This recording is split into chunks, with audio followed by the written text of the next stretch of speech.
Welcome, my YouTube crew. First thing we need to do is do the big three. Today we're going to talk about downtown Detroit and the surrounding area. This monument is for Joe Louis. And the first monument they dedicated to him was in 1986.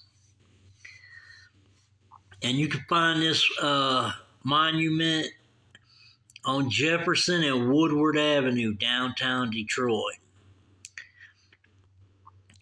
Some people take pictures around it or pictures of it, but it's been there for a little while. And it's interesting because Joe Louis was a good boxer.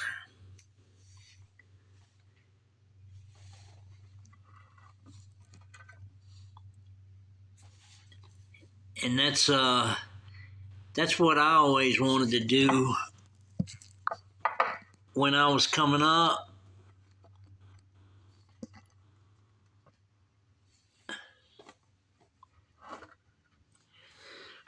When I was coming up in Detroit, that's what I wanted to do, was be a boxer. And I wished I would have stayed with that ideal.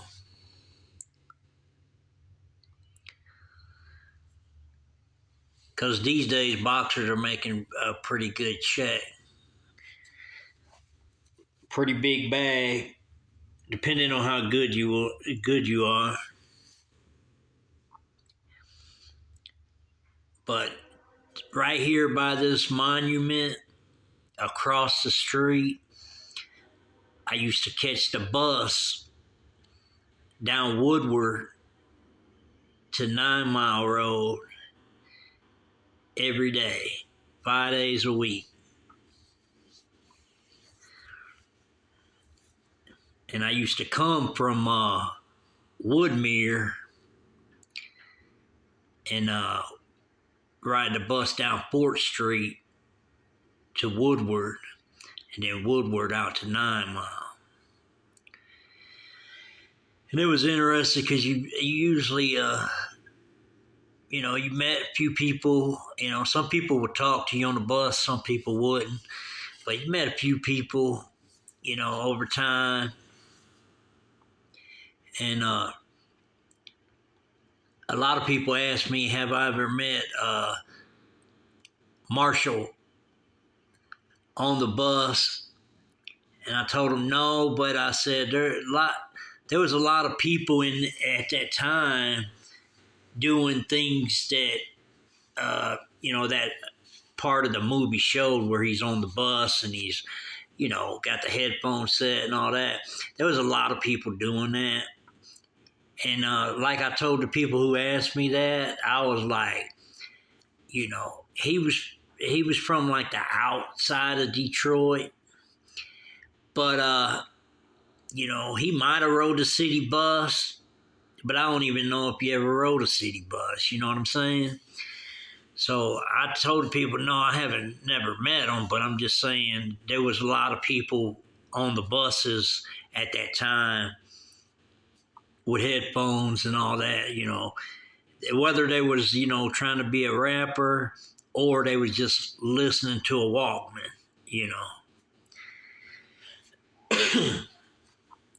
And back in them days, that's what it was a Walkman or a big stereo you carried around with you. But it was interesting to travel the bus up and down 4th Street and Woodmere and Woodward Avenue. And, every day you would see, a lot of times you would see the same people. And then a lot of times you would see a whole bunch of different people because, there was several buses run. It wasn't just like one bus. And so it depends on what bus you got a hold of, if you was on time or whatever. If you're on time every time, then yeah, you'd be basically on the same bus. But it was interested to do that until I was able to, buy a car and stuff like that. But like I said, when I was coming up, I always wanted to be a boxer. And one time I met one of my dad's friends, and his name was Terry Dupree. And this guy was a Golden Glove boxer from the military, but he never boxed professionally. But he was real good. And my dad used to tell me stories of times they would be out, partying, and they said a lot of times guys would try to rob him, not knowing that he's a real good boxer. And my dad said he used to just leave him laying on the sidewalk and knock him out cold. And this dude was a bad dude, and he never, started anything. But if somebody messed with him, he'd just lay him out, basically. And my dad has laid out a few people too in the past. He one guy he seen in George's store on Selden and Trumbull, and he was with a friend of his, and the guy looked familiar to him, so he just didn't say anything. He just hit him and knocked him into the buggies on the ground. And then my dad's friend asked him why did he do it when they left, and he said, that's the guy that tried to rob me one night. So, things like that. A lot of that kind of stuff went on back then. And if you did rob somebody, a lot of times they'd get back at you. Or, whatever you did to somebody, they'd usually get back at you if they could find you or know where you was at. And but that Terry Dupree dude, he ended up moving out of the neighborhood.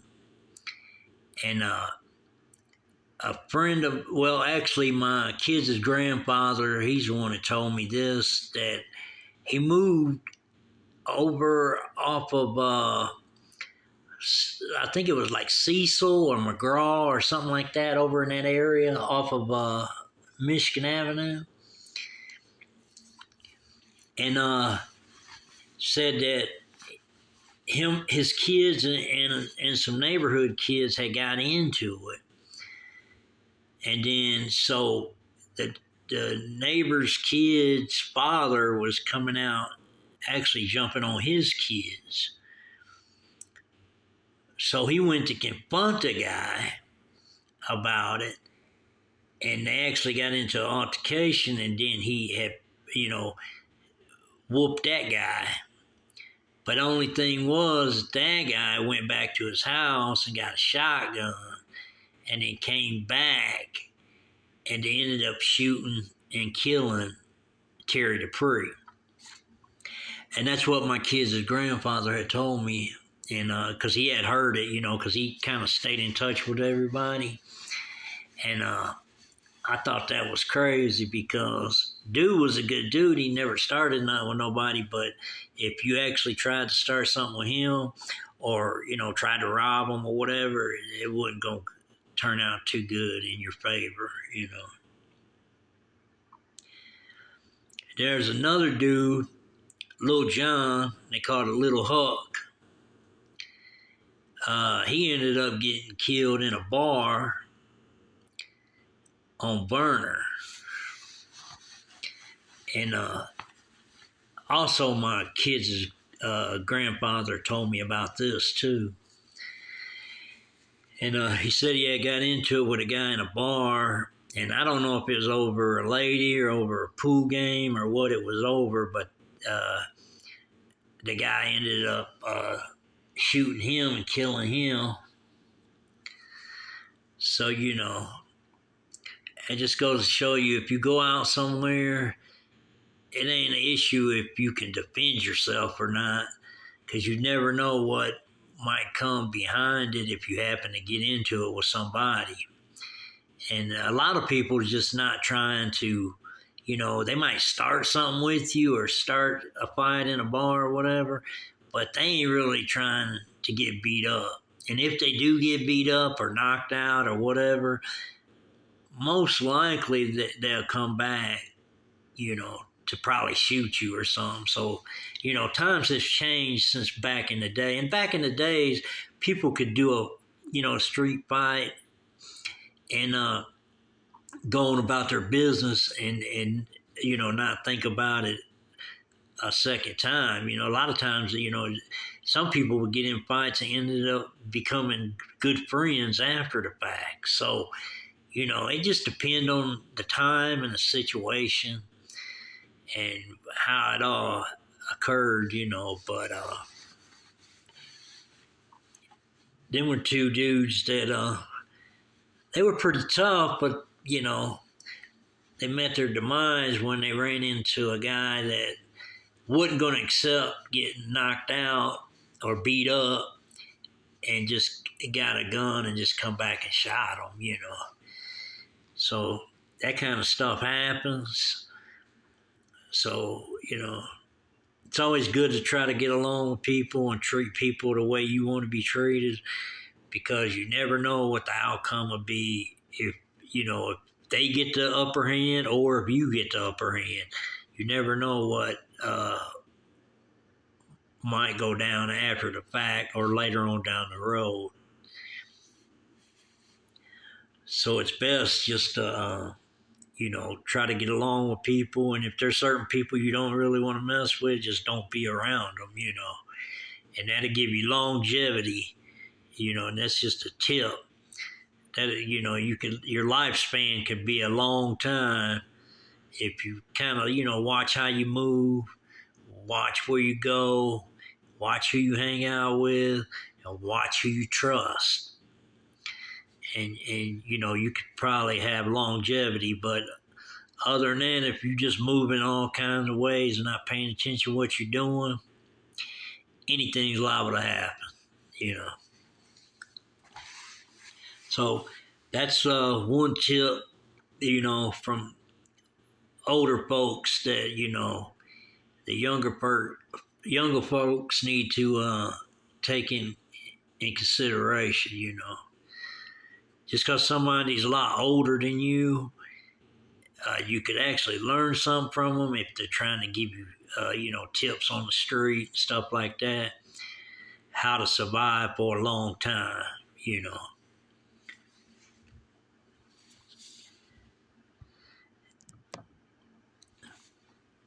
It's always good to, just treat people good, and most likely you'll get treated good, but don't let people take advantage of you by no means, but, treat people how you want to be treated, and most likely you'll be okay, It just depends, and you just got to, pay attention to what you're doing in life and, watch how you move, and that's real important,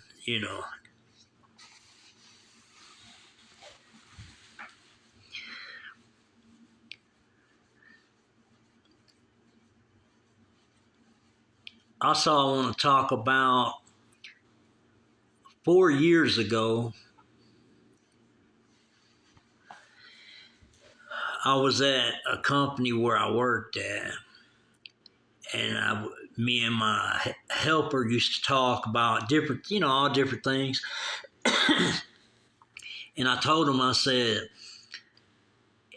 it would be good, because back then we did, then and before that, we did a lot of overtime. And this is like working 7 days a week, 10, 12 hours a day. It was just getting really crazy on the overtime. And I told him, I said, it would be good if one day they pass a law where you could work your regular 40 hours. At the company I worked at, it wasn't a 40-hour week, it was a 37.5-hour week. But it would be good if you all the overtime you work, they wouldn't tax it. And then he said, man, they ain't never going to pass a law like that. And I said, you never know, man, because really it just makes common sense to if people are working a lot of overtime and you don't tax them, it's going to bring a lot of money to their home, which means they're going to be out spending money.